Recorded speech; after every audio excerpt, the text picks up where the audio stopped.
여러분께서는 갈대상자 하면은 어떤 이미지가 떠오르시나요? 성경에 익숙하지 않으신 분들은 그냥 갈대를 꺾어서 얼기설기 만든 그런 상자 아닐까라고 생각하실 텐데요. 당연합니다. 그런데 이 성경에서는 갈대로 만든 상자, 그 이상의 의미들이 담겨 있죠. 오늘은 그 얘기를 좀 하려고 하는데요. 이 교회에 다니시는 분들은 갈대상자 하면 벌써 떠오르는 단어들이 있으실 겁니다. 모세, 나일강, 이집트의 바로왕, 애굽의 공주, 대충 이런 단어들이 생각나실 텐데요. 이 정작 갈대상자 스토리가 등장하는 출애굽기 2장에는요. 바로왕에 의해서 죽음을 당할 위기에 처한 갓난아기 이 모세를 갈대상자에 넣어서 나일강에 뛰어보내는 여인, 이 모세의 어머니에 대해서는 자세히 언급되지는 않습니다. 그저 레위 여인 그 여자라고만 나오죠. 바로 그 레위 여인인 모세의 어머니 요게벳의 이름은요. 수많은 성경 구절 가운데 딱 2번 출애굽기 6장과 민수기 26장에 등장합니다. 그런데 이렇게 갈대 상자의 그 여인으로만 그림자를 드리웠던 모세의 어머니 요게벳에게 주목한 사람이 있습니다. 바로 요게벳의 노래를 만든 염평한 시인데요. 이 자신의 자녀가 미숙아로 태어나서 사투를 벌이면서 이 중환자실에 40일을 넘게 있었는데 그 시간 동안 자신이 부모이긴 하지만 아무것도 할 수 없음을 깨닫게 됐다고 합니다. 더불어서 자녀들의 참 보호자, 주관자가 될 수 없다는 것도 깨닫게 됐다고 하셨는데요.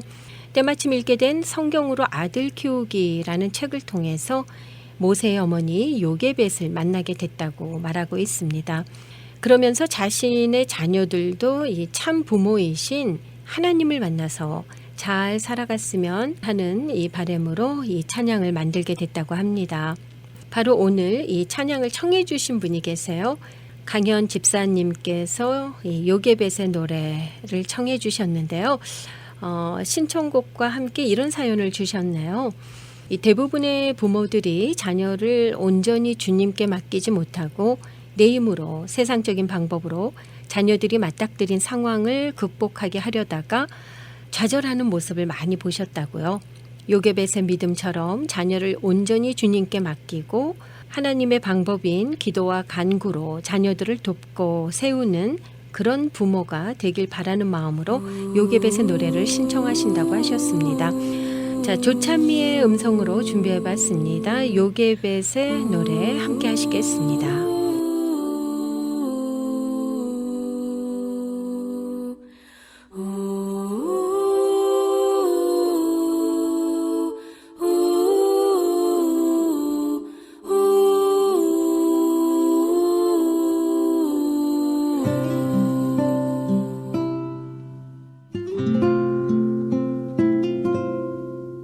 작은 갈대 상자 물이 새지 않도록 역청과 나무진을 칠하네. 어떤 맘이었을까 그녀의 두 눈엔 눈물이 흐르고 흘러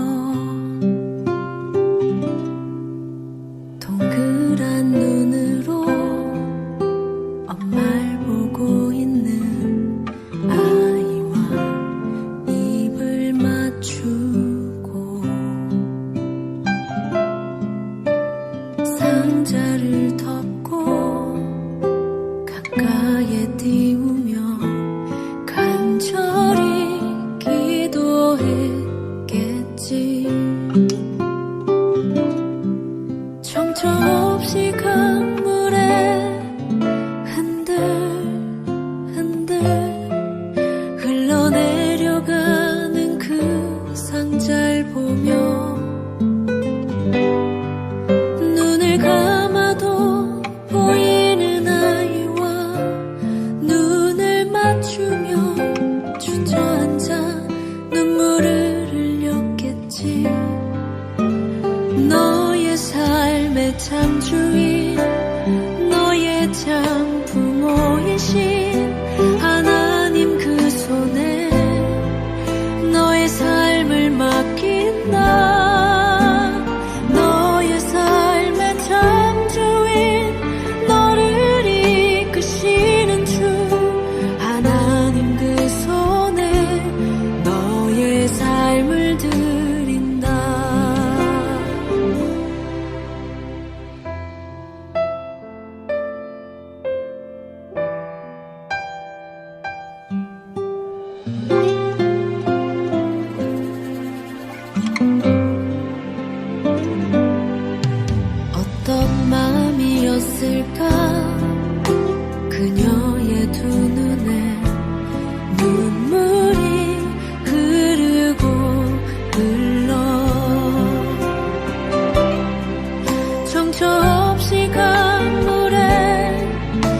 너의 삶의 창조인 너의 참 부모이신 하나님 그 손에 너의 삶을 맡긴다.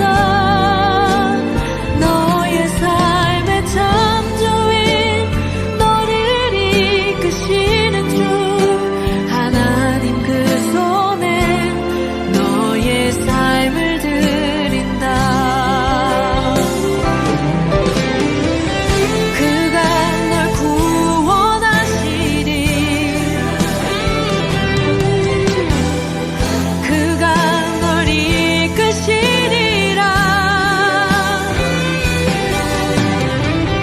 그가 널 사용하시리. 그가 너를 인도하시리.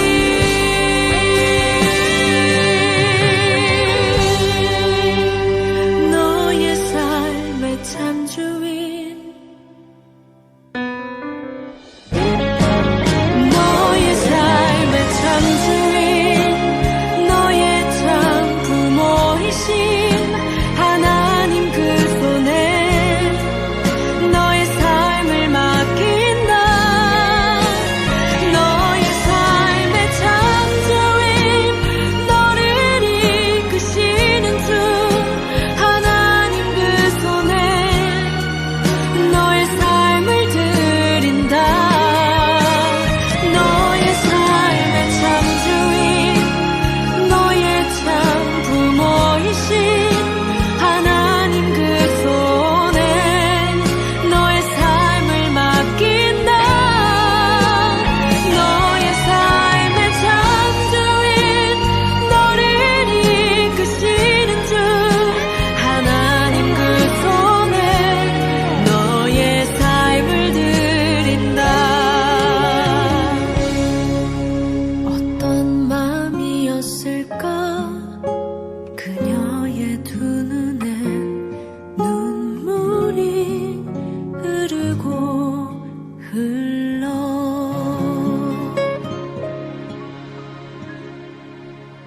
이런 가사가 찬양 가운데 나오네요. 작은 갈대 상자 물이 새지 않도록 역청과 나무진을 칠하고.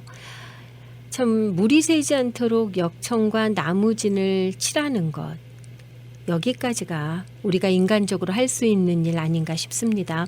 자, 어느새 8월이네요. 이제 미국 대부분의 대학들은 8월 말부터 개강을 시작하게 되죠.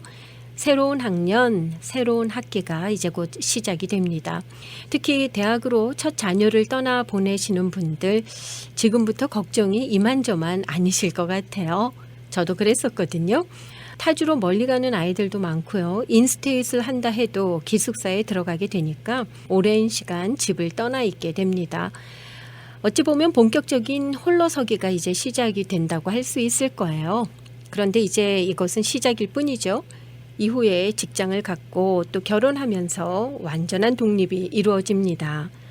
자식 문제에 있어서만큼은 동서양을 막론하고 아주 필사적으로 헌신하시는 분들도 많이 계신 것 같아요. 그렇기 때문에 사커맘, 헬리콥터맘, 스노우플라우맘 등의 말이 있는지도 모르겠습니다. 이 사커맘은 자녀들의 엑스트라 커리큘럼 활동을 위해서 동분서주하는 엄마들을 일컫는 말이고요. 자녀의 주변을 맴돌면서 일거수일투족을 관여해야 직성이 풀리는 헬리콥터맘. 저는 이 스노우플라우맘은 처음 들어봤는데요. 아이의 팔을 걷어붙이고 삽들고 눈길 치우듯이 자녀가 알아서 해야 할 일들까지 모두 부모가 대신해 줄 경우를 일컫는 말이라고 합니다. 저는 일거수일투족까지는 관여하지 않는다 해도요. 어느 정도는 좀 헬리콥터맘에 가깝지 않았나 싶습니다. 그러다 문득 깨달았어요. 헬리콥터의 한계를 말이죠. 여러분 혹시 이 스텔스 전투기에 대해서 들어보셨습니까? 보이지 않는 하늘의 공포라고 불리우는 이 스텔스 전투기는요. 레이더에도 탐지되지 않습니다. 속도 또한 어마어마한 차세대 전투기죠. 아시겠지만 헬리콥터와 스텔스 전투기 비교의 대상이 아닙니다.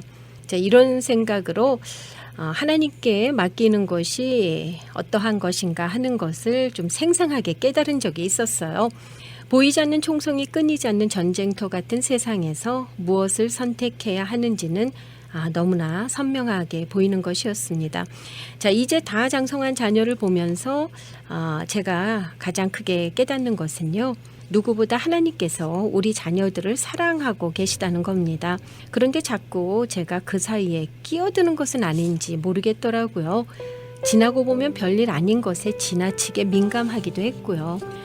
이 신앙생활과 자녀 양육 가장 큰 공통점은 인내해야 한다는 것 아닌가 합니다. 찬양을 들으면서 갈대상자라는 책이 생각났어요. 기독교 대학으로 알려진 한국의 한동대를 믿음으로 탄생시킨 초대 총장 김영길, 김영애 부부의 간증이나 다름없는 책이죠. 많은 분들이 아마 보셨을 겁니다. 책 표지에 이런 글귀가 있어요. 보이지 않는 길을 따라서. 갈대상자의 의미를 가장 잘 나타내주는 그런 문구가 아닌가 싶습니다. 비록 보이지 않는 길이지만 하나님께서 함께 하심을 믿기에 우리는 떠날 수 있고 혹은 또 떠나 보낼 수도 있습니다. 물론 쉽지 않은 일이긴 하지만 우리 손에서 떠나 보낼 때 하나님께서 일하실 것임을 믿습니다. 자, 허일숙의 동행 오늘 순서는 여기까지입니다. 자, 오늘도 변함없이 애청해 주신 여러분께 감사드리고요. 다음 주 월요일 이 시간에 다시 만나 뵙도록 하겠습니다.